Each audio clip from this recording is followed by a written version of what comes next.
আসসালামু আলাইকুম ভিউয়ার্স। আজকে আমরা ঢাকা থেকে দিনাজপুরের উদ্দেশ্যে বেরোচ্ছি।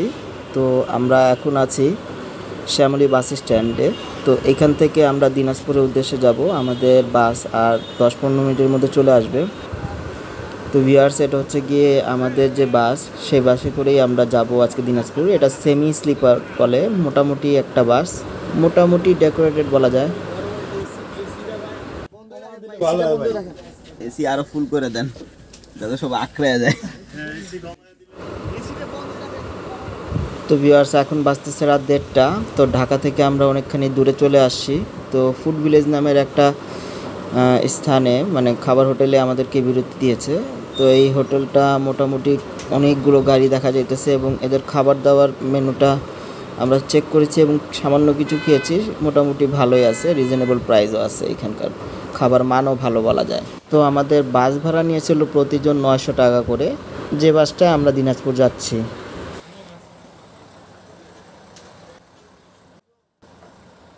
তো 20 মিনিট প্রায় শেষ হয়ে গেছে, আমরা আবার আমাদের বাসে চলে যাব। তো হয়তো আর কিছুক্ষণের মধ্যে বাস নিজের গন্তব্যস্থলে যাওয়া শুরু করবে। তো ভিউয়ার্স, আমরা চলে আসছি দিনাজপুর। তো এখন বাজতেছে প্রায় সকাল 7টা। তো বলা যায় যে খুব দ্রুতই ড্রাইভার আমাদেরকে দিনাজপুর পৌঁছে দিয়েছে। এটা হচ্ছে লিলির মোড় এরিয়া। তো আমরা লিলির মোড় এরিয়ায় এখানে বাস থেকে নেমেছি। এখানে বেশ কয়েকটা ভালো হোটেলও আছে। তো আমরা যে হোটেলটা থাকবো সেটা আগে থেকেই বুক করা ছিল। তো সেই হোটেলটার নাম হচ্ছে গিয়ে লে। তো বাস স্ট্যান্ড থেকে এটা 4-5 মিনিটে হাঁটার পথ আছে। তো আমরা এখন কিছুটা লিলির মোড় থেকে সামান্য কিছুটা আগে বেরিয়ে হাতের বাম দিকে যাব। সেখানে লে হোটেল লেটা আছে। তো এই যে হোটেল লেটা দেখা যাইতেছে। তো আমরা ঢাকা থেকে আসার পথেই এই হোটেল লেটা বুকিং দিয়ে এসেছিলাম। হোটেলটা মোটামুটি অন এভারেজ বলা চলে। তো এটা হচ্ছে হোটেলের 3য় তলা। আমরা 301 নম্বর রুম বুক দিয়েছি আগেই। তো হোটেলটার ভিতরে লিফট আছে, মোটামুটি ডেকোরেটেড এবং পরিষ্কার পরিচ্ছন্ন বলা চলে। সকালে ব্রেকফাস্ট আছে অন ইনক্লুডিং রুম। আর হোটেলটার অবস্থান যেখানে দিনাজপুরে, এখান থেকে আপনি দিনাজপুরের সব জায়গায় মুভ করতে পারবেন। আর দিনাজপুর শহরটা খুব বড় এমন না, ছোটোই। তো ভিউয়ার্স, চলেন আমরা যে রুমটা নিয়েছি প্রথমে সেই রুমটা আপনাদের ভিজিট করাই। তো এই রুমটা হচ্ছে কি 301 নম্বর রুম ভিউয়ার্স। এই রুমের ভিতরে 2টা মোটামুটি কাপল বেড আছে। তো আমরা 4 জন থাকবো, এর জন্য 2টা কাপল বেড নেওয়া হয়েছে এবং সাথে এই রুমটার সাথে মোটামুটি ভালো এসিও আছে। আমরা কিছুক্ষণ এখানে আসলে রেস্ট নিয়েছি। রেস্ট নেওয়ার পরে এই ভিডিওটা দিচ্ছি। তো এখানে এলইডি টিভিও ছিল, মোটামুটি সব ফার্নিচারে একদম নতুন বলা যায় এবং রুমটার দেয়াল টেয়ালও পরিষ্কার। টি কফি ছিল, যেটা আমরা কিছুক্ষণ আগে খেয়ে নিয়েছি। তো আমাদের মোটামুটি রেস্ট নেওয়া শেষ হয়েছে, এখন আমরা বেরোবো ভিজিটের জন্য। রুমটা বলা যায় যে খুব ভালোই ছিল, খারাপ না। আমাদের থেকে এই রুমটা ট্যারিফ নিয়েছে 3000 টাকা। জানালা টানালাও ভালো এবং লোকেশনটাও ভালো। তো এই ডিসক্রিপশনে আমি এই রুমের, এই হোটেলটার টোটাল ঠিকানাটা দিয়ে দিব। আপনারা যদি আসতে চান এখানে যোগাযোগ করে আসতে পারবেন। তো বলা যায় যে দিনাজপুর একবারে কেন্দ্রেই সেখানে হোটেল লের অবস্থান। তো ভিউয়ার্স, এখন আমরা সকালে নাস্তা করতে যাচ্ছি হোটেল রুস্তমে। তো হোটেল রুস্তমটা মোটামুটি এখানকার নামকরা হোটেলের মধ্যে একটা। তো এটা হচ্ছে দিনাজপুর যে ঈদগাহ মাঠ সেটা। তো ঈদগাহ মাঠের জাস্ট উল্টা পাশে এখানে দিনাজপুর 0 পয়েন্টের একটা মাইলস্টোন আছে। জাস্ট উল্টা পাশে হচ্ছে গিয়ে হোটেল রুস্তমটা। তো হোটেল রুস্তমের কিছু জিনিস খাবার খুবই নামকরা, তার গরুর মাংসটা এবং কলিজা ভুনাটা খুব ভালো। তো আমরা বিকেলবেলা সময় পাবো না, যেহেতু আমরা বাইরে ঘুরতে চলে যাব দিনাজপুর থেকে একটু দূরে। তো আজকে আমরা সকালে নাস্তাতেই হোটেল রুস্তমের খাওয়া দাওয়া টেস্ট করব। তো ভিউয়ার্স, আমরা মোটামুটি হোটেল রুস্তমের কাছাকাছি চলে আসছি। আমাদের হোটেল থেকে মাত্র 40 টাকা নিয়েছে অটো ভাড়া। তো এটা মোটামুটি একটা হোটেল বলা চলে, খুব জাঁকজমকপূর্ণ হোটেল না। তো হোটেল রুস্তমটা জাস্ট ঈদগাহ যে আছে, দিনাজপুরের যে বড় ঈদগাহ, বাংলাদেশের একটা বড় ঈদগাহ বলা চলে। তো এই ঈদগাহর জাস্ট উল্টা পাশে এই হোটেলটা, হোটেল রুস্তম। তো ভিউয়ার্স, আমরা এখন রুস্তমে সকালে নাস্তা করব। তো ভিউয়ার্স চলেন আমরা হোটেল রুস্তমের ভিতরের দিকে যাই। তো হোটেল রুস্তমটার যে লোকেশন সেটা মোটামুটি শহরের একদম ভিতরেই বলে। এখানে রুস্তম আঙ্কেলও আছে দেখা যাইতেছে। তো ভিউয়ার্স চলেন আমরা কি আছে নাস্তা সেটা দেখি। বিশেষ করে আমরা কলিজা এবং গরুর মাংসটা টেস্ট করার জন্যই আসছি রুস্তমে। তো রুস্তম আঙ্কেলকে আমরা জানিয়েছি আমরা ঢাকা থেকে আসছি। এটা হচ্ছে গিয়ে মেনু কার্ড রুস্তমের। আমরা নাস্তার অর্ডার দিয়েছি, দেখি একটু ওয়েট করি। তো ভিউয়ার্স আমাদের নাস্তা চলে আসছে। আমরা 2টা কালাভুনা নিয়েছি এবং কলিজাটা সকালে হয়নি, এর জন্য আমরা কলিজা নিতে পারিনি। কালাভুনা নিয়েছি, ডিম নিয়েছি, ডাল নিয়েছি, আর একটা স্পেশাল রংপুরের পালং শাক দিয়ে যে সবজিটা বানায় সেটা আছে, তার নামটা আমার মনে আসতেছে না। তো এই মাংসর টেস্টটা থেকে মশলার টেস্টটা অসাধারণ বলা যায়। তো এইখানে যারা আসবেন এর জন্য এই হোটেলে আসে, যারা দিনাজপুরে অবশ্যই এই হোটেলে খাওয়া দাওয়া করে।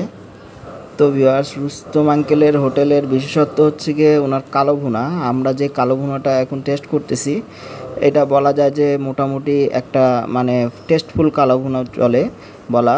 এটার যে মশলার যে আপনার গ্রেভিটা আছে এটা থেকে আমরা বিশেষ করে পরোটা দিয়েই খাইতেছি, আর রুটি হয়নি এখনও, খুব সকালে চলে আসছি আমরা।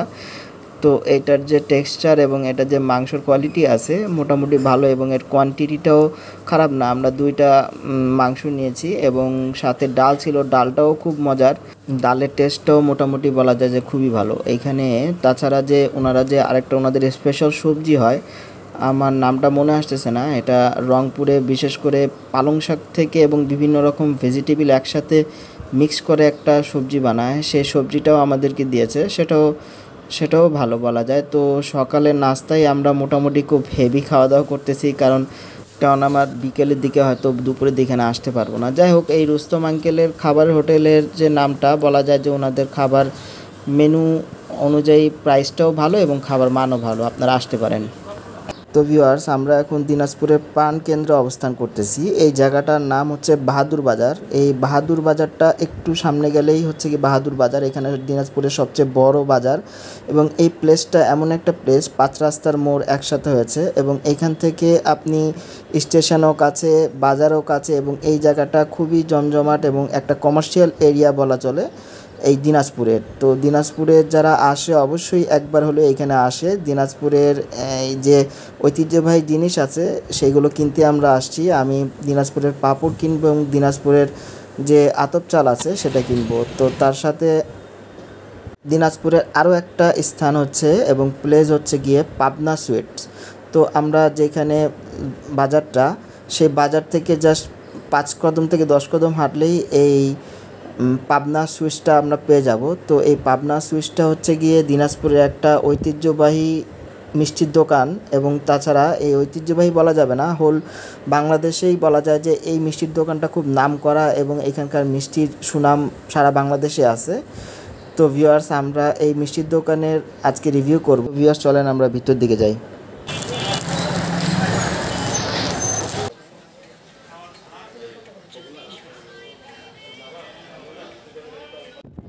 তো ভিউয়ার্স এটা হচ্ছে পাবনা মিষ্টান্ন ভাণ্ডার, দোকানটা বেশ বড়ই। তো ভিউয়ার্স চলেন আমরা মিষ্টি দেখা শুরু করি। অমৃত ভোগ 70 টাকা এক বাটি এবং অম্রবিলাস 70 টাকা দেখা যাইতেছে। ক্ষীর তোয়া 35 টাকা পিস, মাদ্রাজি ভোগ 70 টাকা পিস, সরভোগ 70 টাকা পিস, জাফরান ভোগ 70 টাকা পিস, স্পন চমচম চন্দ্রতারা 60 টাকা পিস, বাদশাহ ভোগ 70 টাকা পিস, মোহন ভোগ 60 টাকা পিস, ঘি লালমোহন 750 টাকা কেজি এবং 45 টাকা পিস, হাড়ি ভাঙা 60 টাকা পিস, বাদাম টোস্ট 60 টাকা পিস 550 টাকা কেজি, রোল ক্রিম 560 টাকা কেজি, কমলা ভোগ 560 টাকা কেজি, ক্রিম রোল 560 টাকা কেজি, কাশ্মীরি চমচম 660 টাকা কেজি এবং 40 টাকা পিস, ইরানি ভোগ 580 টাকা কেজি, বাদাম টোস্ট সাদা 560 টাকা কেজি, সুন্দরী ভোগ 560 টাকা, রসকদম 400 টাকা কেজি এবং 25 টাকা পিস। এই মিষ্টিটা দেখতে খুব সুন্দর লাগে। ছোটোবেলা মনে আছে যে এই মিষ্টিটা খুবই মানে আমার পছন্দের মিষ্টি ছিল। সাদা বরফি 700 টাকা কেজি, 30 টাকা পিস।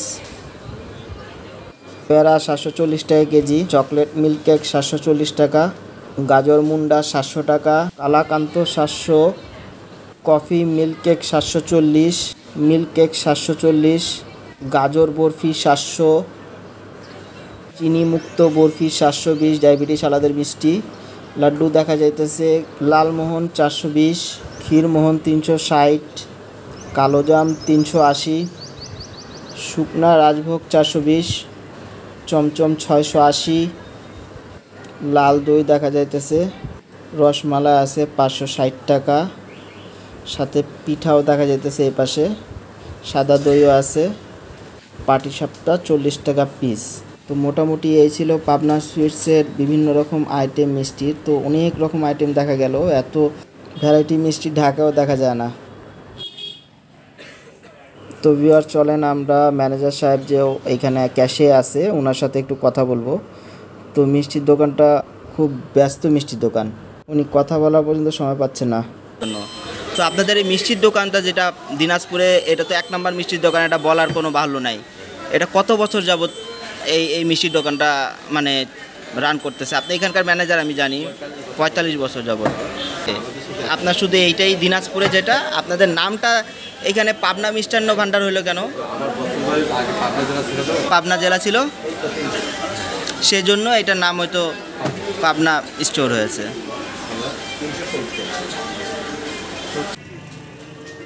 তো ভিউয়ার্স, আমাদের নেক্সট ডেস্টিনেশন হইতেছে দিনাজপুরের কান্তজিউ মন্দির। তো দিনাজপুর শহর থেকে কান্তজিউ মন্দিরের দূরত্ব হচ্ছে 19 কিলোমিটার। তো আমরা একটা অটো নিয়েছি, অটো নিয়েই সেখানে যাব। তো এখান থেকে যেতে এখন বাসতেছে প্রায় 1টার কাছাকাছি।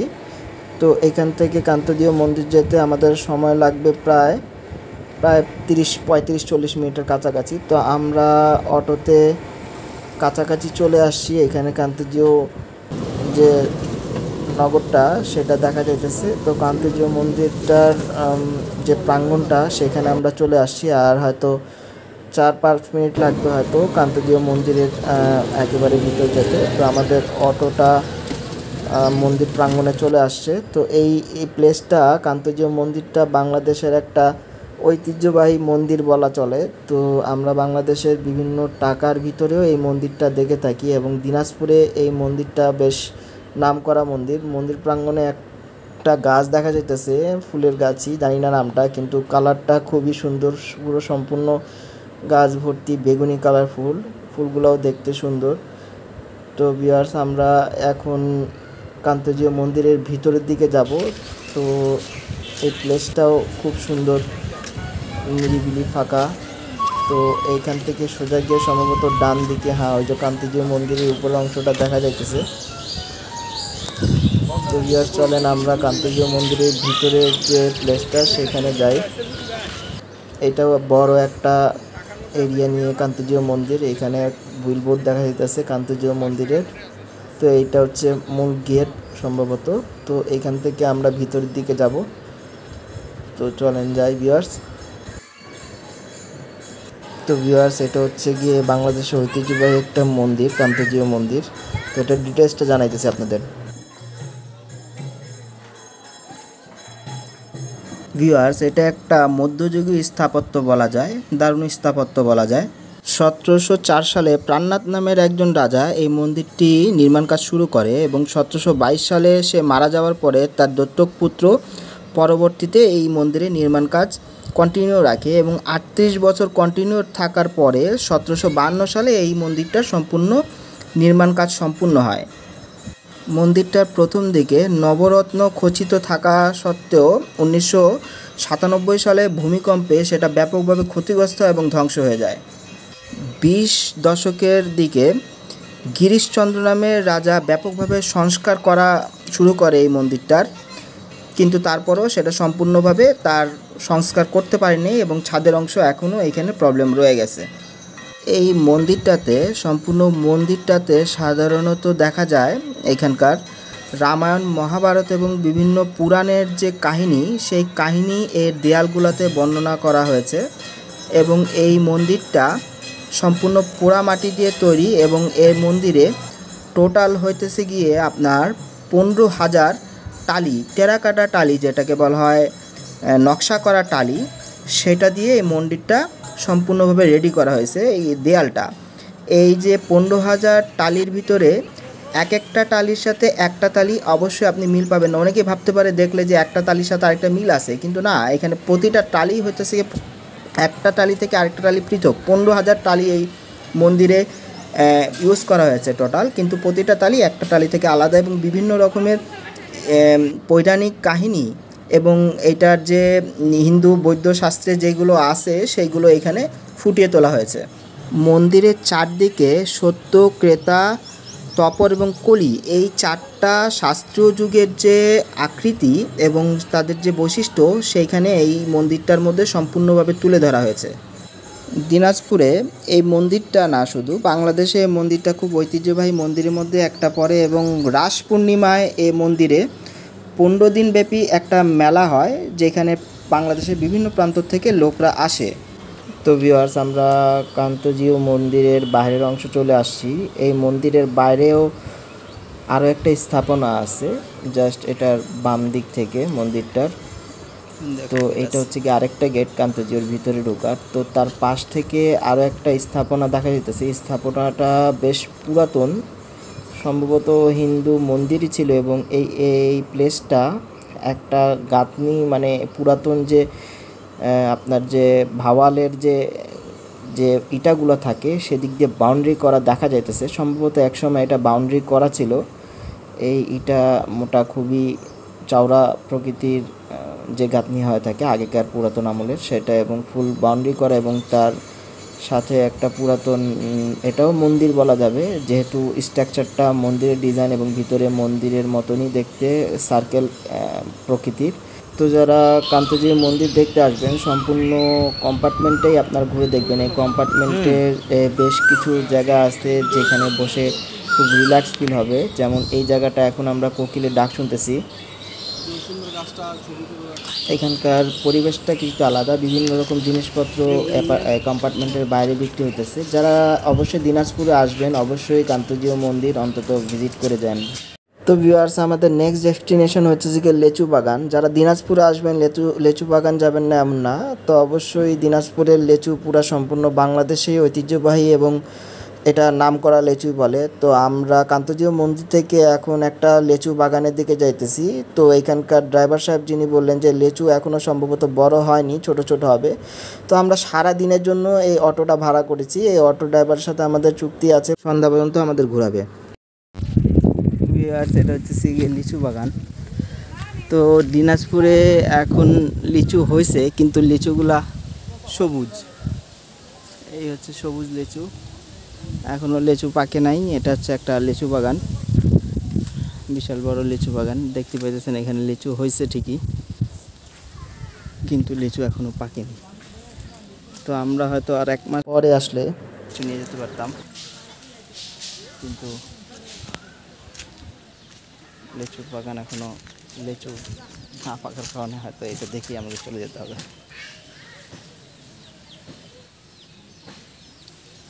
এই কিছুটা লম্বা লম্বা লিচু দেখা যেতেছে, অনেকগুলো গাছ আছে, পুরা বাগানে ভর্তি লিচু। ভাই, এটা উঠাবেন কবে? লিচু বড় হবে কবে ভাই? তো ভিউয়ার্স, এখানে লিচু বাগানে যিনি কাজ করতেছিল ওনার সাথে কথা বললাম। তো এইখানে ওনারা দামটা বলতে চায় না, কিন্তু আমাদের বলল যদি আপনারা আরও 1 মাস পরে আসতেন সেক্ষেত্রে আপনারা হয়তো লিচু নিয়ে যেতে পারতেন 100 টাকা শ ধরে। তো ঢাকায় আমরা 300-400 টাকায় কিনি, ওনারা 100 টাকা শ ধরে সাধারণত বাগান থেকে বিক্রি করে। কিন্তু লিচুগুলো বোঝা যেতেছে খুব বড় হবে, কিন্তু এখন তো পাকা না, এর জন্য আমরা নিতে পারছি না। সম্পূর্ণ গাছগুলোতে সবুজ লিচু ভরা। আমরা সাধারণত, উনি বলতেছে এই গাছগুলো লাল হয়ে যায় যখন এটা লিচুগুলো বড় হবে এবং লাল হবে, সম্পূর্ণ গাছ লাল রঙে রূপান্তর হয়ে যায়। 1 মাস পরে এলেই তো হতো ভাই, 1 মাস আগে চলে আসছি। তো ভিউয়ার্স, আপনারা যারা দিনাজপুরে লিচুর উদ্দেশ্যে আসবেন তাদেরকে বলবো জুন মাসের দিকে অথবা জুন মাসের শেষের দিকে আসতে, তখন একদম লিচুগুলো পেকে পারফেক্ট সময় থাকবে। ওনারা বলতেছে জুনের দিকে আমরা লিচুগুলো নামাবো সব। তো জুন মাস হচ্ছে কি উপযুক্ত সময় লিচু নামাবার জন্য দিনাজপুরে বাংলাদেশের প্রেক্ষিতে। তো আমরা যেহেতু আগে আসছি লিচু নিয়ে যেতে পারবো না, জাস্ট লিচু বাগানটা ঘুরে গেলাম এই তো। তো যারা দিনাজপুরে আসবেন অবশ্যই লিচু বাগান একবার হলেও হয়তো আপনারা ভিজিট করে যেতে পারেন। লিচু বাগানটা দেখতে একটু আলাদাই, সরাসরি বাগান থেকে লিচু পেড়ে খাবার আনন্দটাই আলাদা হতো। যাই হোক, এর পরের বার চিন্তা করব জুন জুলাই আসছে। তো ভিউয়ার্স, আমাদের নেক্সট ডেস্টিনেশন হইতেছে দিনাজপুরে নয়াবাদ মসজিদ। নয়াবাদ মসজিদ দিনাজপুর শহর থেকে প্রায় 19 থেকে 20 কিলোমিটার দূরে অবস্থিত। এটা দিনাজপুর শহর থেকে যাইতে 35 থেকে 40 মিনিট সময় লাগে অটোতে। তো আমরা এখন দিনাজপুর সেই ঐতিহ্যবাহী নয়াবাদ মসজিদের উদ্দেশ্যে যাইতেছি। এই রাস্তাটাও খুব সুন্দর, দুই পাশে লিচু বাগান একদম আবৃত এবং মাঝখান থেকে রাস্তা। নয়াবাদ মসজিদটা দিনাজপুরের একটা ঐতিহ্যবাহী মসজিদ এবং এটা হেরিটেজ হিসাবে গ্রহণ করেছে বাংলাদেশ সরকার। তো আমরা সেখানে যাইতেছি। তো ভিউয়ার্স, আমরা এইটা এখন নয়াবাদ মসজিদে চলে আসছি। এটা হচ্ছে নয়াবাদ মসজিদের যে মূল স্ট্রাকচারটা, তার বাইরের অংশ। আমরা একটু পরে নয়াবাদ মসজিদের ভিতরে যাব। ভিউয়ার্স, আমরা এখানে একটা বোর্ড দেখতে পাচ্ছি, যে বোর্ডটার মধ্যে এখানে প্রত্নতাত্ত্বিক অধিদপ্তরের নোটিশ আছে। 1968 সালের আইন অনুযায়ী এখানে ক্ষয়ক্ষতি করলে 1 বছরের জেল অথবা জরিমানা অথবা উভয় দণ্ড হতে পারে। যাই হোক, আমরা একটু ভিতরের দিকে যাব। এই মসজিদটা সম্পূর্ণ আপনাদের সাথে শেয়ার করব এবং এটার স্ট্রাকচারটা আপনারা দেখতেই পাইতেছেন এবং এর পরিবেশটাও খুব সুন্দর মসজিদটার আশপাশে। তো ভিউয়ার্স, এটা হচ্ছে মসজিদটার ফ্রন্ট সাইড। আপনারা 3টা গেট দেখতে পাচ্ছেন, মাঝ বরাবর একটা এবং দুই পাশে 2টা গেট বিশিষ্ট মসজিদটা।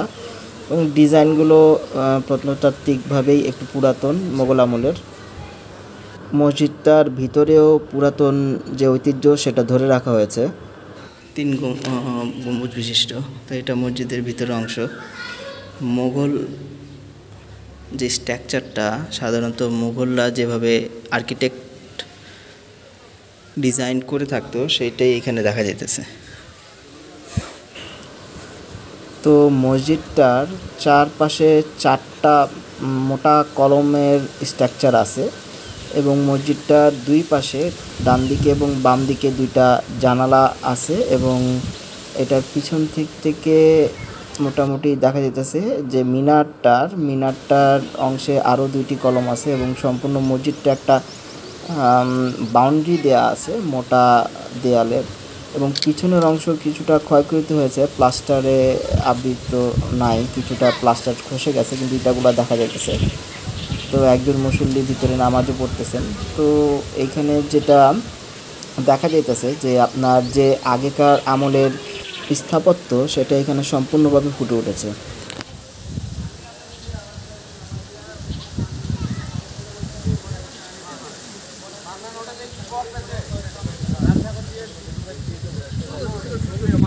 এই মসজিদটা আমাকে অনেকটা তারা মসজিদের ডিজাইনের সাথে মিল মনে হয়েছে।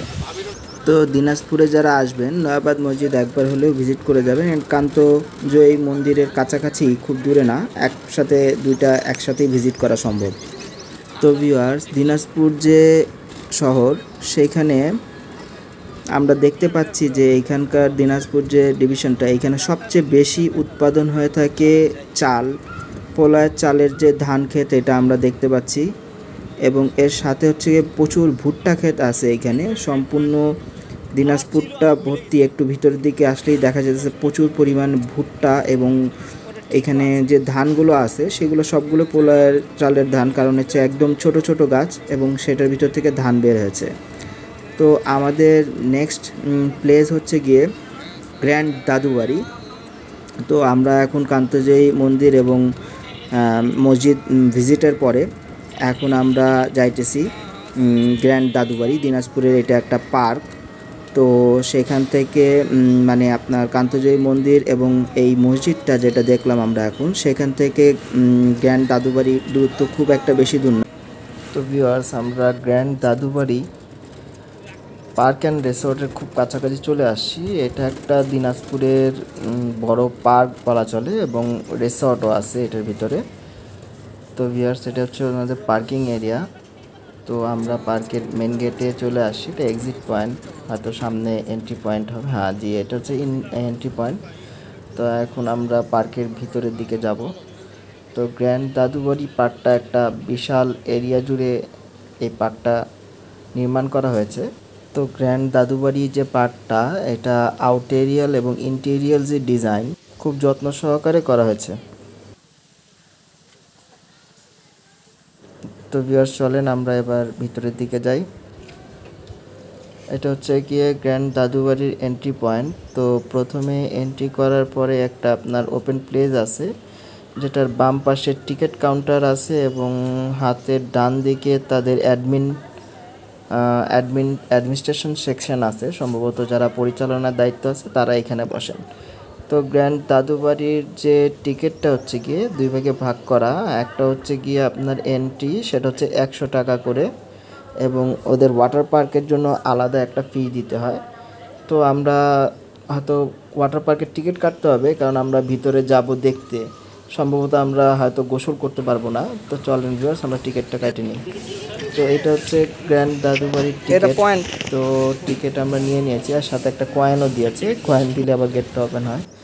তো এটা হচ্ছে গ্র্যান্ড দাদুবাড়ির মেন এন্ট্রি গেটের পর যে প্লেসটা, এটা একটা কৃত্রিম লেক আছে। লেকের উপর থেকে আবার একটা আপনার কাচের ব্রিজ তৈরি করা হয়েছে, যেটা কৃত্রিম লেকটাকে আরও আকর্ষণীয় করেছে। এবং লেকটার চারপাশে একটা সারাউন্ডিং লেক বলা চলে, এর চারপাশ থেকে মাঝামাঝি একটা দ্বীপ আকৃতির একটা প্লেস যেটাকে বলা হয়। এখানে রাত্রেবেলা আমরা তো আসছি, এখন প্রায় দুপুর শেষ হবে প্রায়।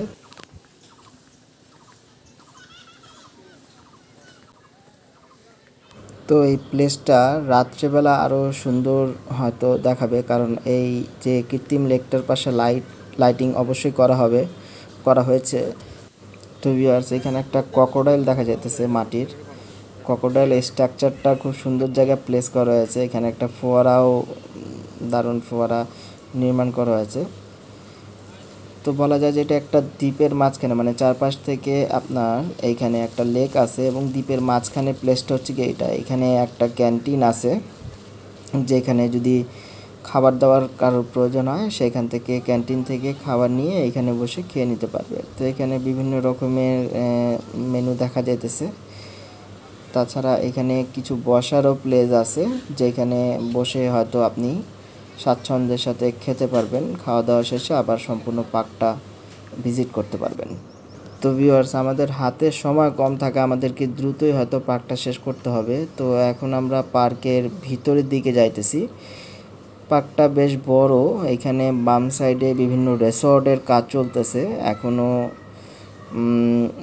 রিসর্টের 1, 2, 3 করে রিসর্টগুলোর কাজ চলতেছে, নির্মাণ কাজ চলতেছে। এবং এই যে লম্বা করিডোরটা,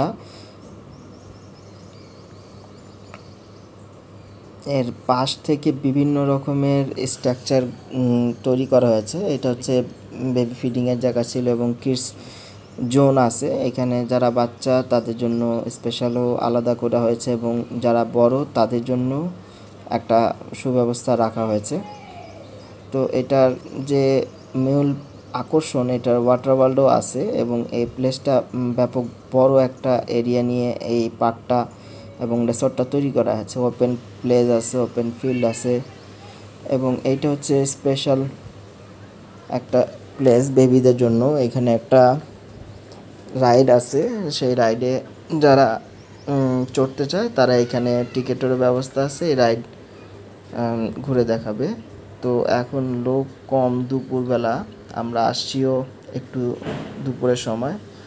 তো ভিউয়ার্স আমরা ওয়াটার ওয়ার্ল্ডে ঢুকবো, কিন্তু ওয়াটার ওয়ার্ল্ডে গোসল করার সময় না। এটা হচ্ছে গিয়ে grand view Dadubari resort and পার্কের যে ওয়াটার পার্কটা, এইটাও মোটামুটি দেখা যাইতেছে একটা বড় স্ট্রাকচার দিয়ে তৈরি করা। সামনে যে পুলটা দেখলাম সেটা একটা বাচ্চাদের পুল, এবং এটা প্লাস্টিকের একটা স্ট্রাকচার দ্বারা মোড়ানো। এইখানে দেখা যাইতেছে যে পুল সম্ভবত 3টা 4টা আছে, 4টা পুলে আবৃত এইটা ওয়াটার পার্কটা। তো এটার ভিতর থেকে আরেকটা বড় পুল হওয়ার কথা আছে, যেটা এই বাম পাশে হচ্ছে গিয়ে ওয়াশরুম আছে এবং চেঞ্জিং রুম আছে, এই কালারফুল গেটগুলো। এটার ভিতরে আরও একটা বড় পুল থাকার কথা, এবং বাইরের সাইড আউটসাইডে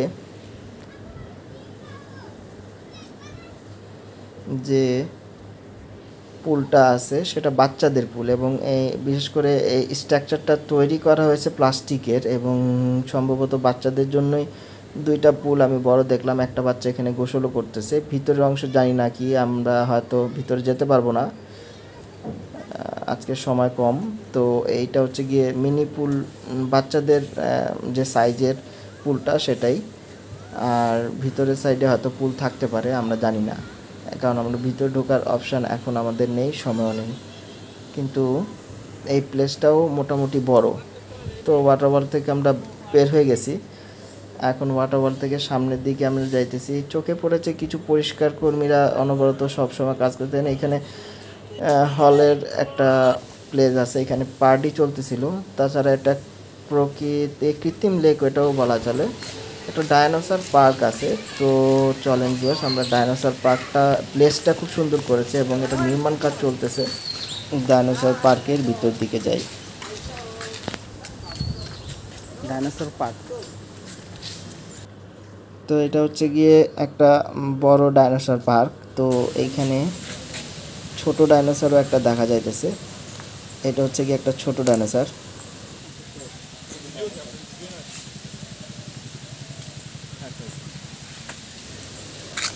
এর সাথে আরও কয়েকটা ছোট ডাইনোসর দেখা যাচ্ছে। বিশেষ করে বড় ডাইনোসরের যে স্ট্রাকচারটা খুব শক্তপোক্ত মনে হচ্ছে, কিন্তু এইখানকার নির্মাণ যারা এইগুলো স্ট্রাকচারগুলো নির্মাণ করেছে তাদেরকে বলবো যে মোটামুটি দক্ষ মিস্ত্রি দ্বারা স্ট্রাকচারগুলো তৈরি করা হয়েছে, একেবারেই নিখুঁত।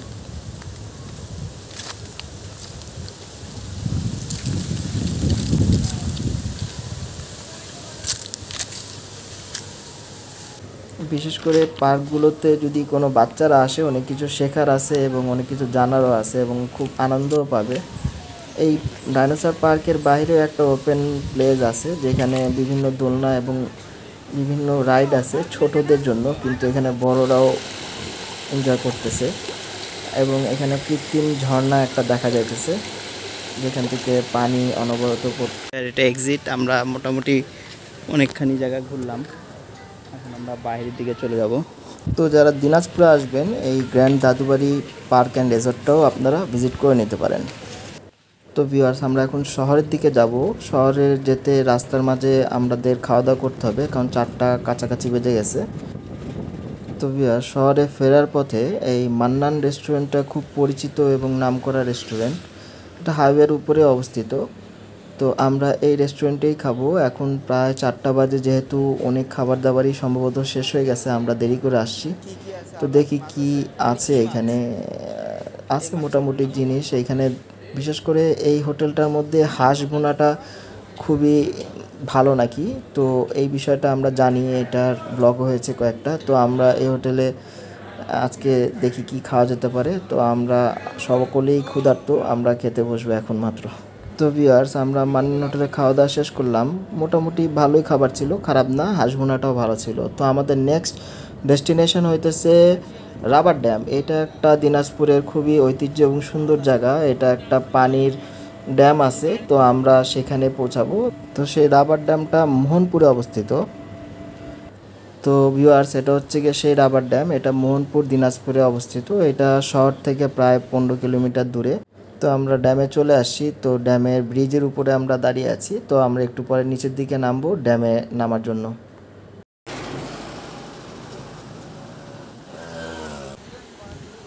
তো ভিউয়ার্স, এই প্লেসটা সাধারণত মোহনপুর বলা হয়ে থাকে এবং রাবার ড্যাম এই জায়গাটার নাম। এখান থেকে এই যে পানির স্রোতটা আসতেছে, এখানে একটা রাবারের ড্যাম, এখানে একটা রাবারের টিউব আছে যেটাকে ফুলানো হয়। ফুলানো হলে পানিটা এক পাশে থেমে থাকে এবং অন্য পাশে একটু কম থাকে।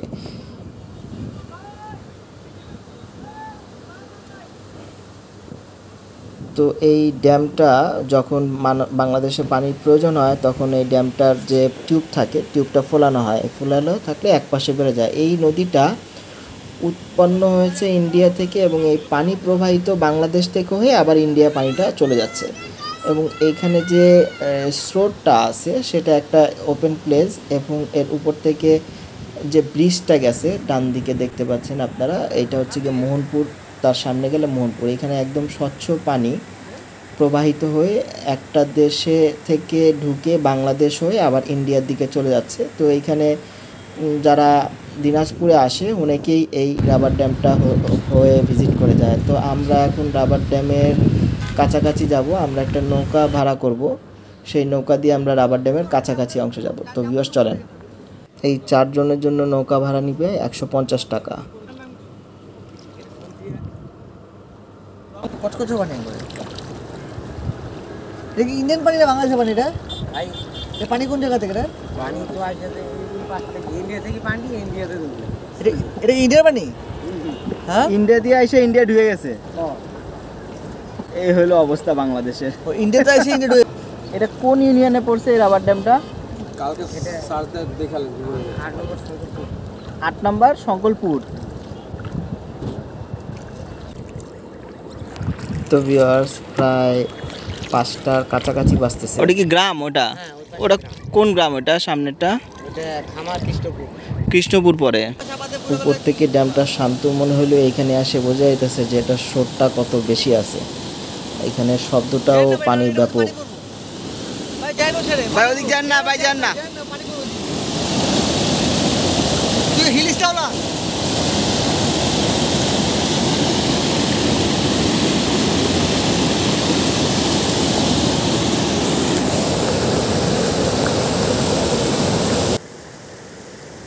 কিছু লোক এই ড্যামে মাছও ধরতেছে।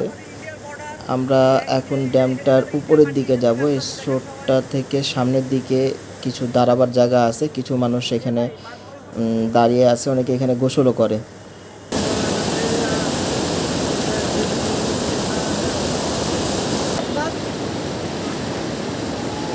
এখানে মাছগুলো ভালো হবে, একদম নদীর কাটটা, নদীর পানি।